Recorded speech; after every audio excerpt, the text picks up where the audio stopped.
대장동 1심 재판에서 징역 8년을 선고받고 수감 중인 유동규 전 본부장이 검찰의 항소 포기에 대해 처음으로 입장을 밝혔습니다. 먼저 1심 선고인의 목소리부터 다시 듣겠습니다. 제가 정진상의 그다음에 이재명의 지시가 없었다면 김만배를 왜 제가 당선을 시켰겠습니까? 근데 저하고 친하지도 않고 제 뒤에서 욕만 하고 있는 그런 사람을 제가 사업자로 선정해 줄 이유가 이재명과 정진상의 오다가 없었으면 그렇게 할 이유가 없었습니다. 유동규 전 본부장 지금 수감 중입니다. 옥중 서신 공개가 된 겁니다. 대장동 항소 포기에 대해서 어떻게 생각하느냐라고 하니 우리나라가 이렇게 망가졌느냐. 민주당이 비호하고 법무부가 관여했을 것이다. 항소 포기로 가장 이득 본 자들이 누군지 명확해졌다. 다음이요. 당시 대장동 수사검사에게 이렇게 말했었답니다. 대장동 일당 절대 못 잡습니다, 당신들.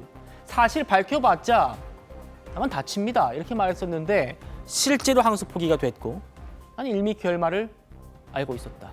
장 교수님 어떻게 들리세요? 일단 뭐 대장동 1심 재판에서 사실 유동규 씨 같은 경우는 사실 검찰의 구형량보다 더 많은 지금 형량을 선고받았지 않습니까? 그런 측면에서 본다고 한다면 이 사람의 입장에서 본다고 한다면 검찰의 항소 포기가 결코 바람직하지 않은 것으로 비칠 수밖에 없는 것이죠. 사실 이 자신이 협조했던 검찰은 윤석열 정권대 검찰인 것이고요.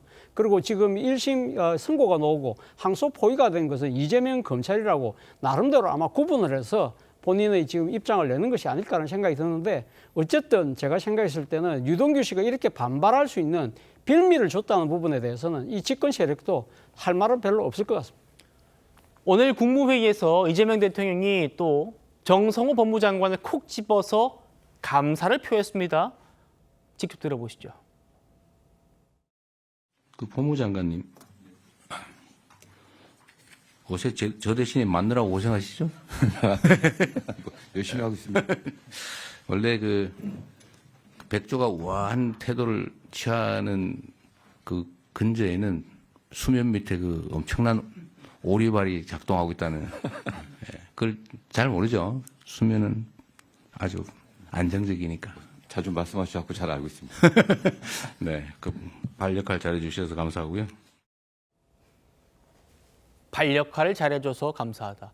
고생 많으시다. 무슨 고생 말하는 건지 직접 언급하진 않았습니다만 대장동 항소 포기 이후의 일련의 비판들 이 얘기한 것 같기도 하고요. 어떻게 바라보셨습니까? 그러니까요. 굉장히 애매한 말씀하시는데 백조 발은 백조 발이지 왜 오리발인지도 모르겠고 오리발을 내미시는 뭐 이런 비판도 있는데 뭔지 애매한 말씀으로 하시는 건 사실 우리는 다 그렇게 느낄 수밖에 없거든요.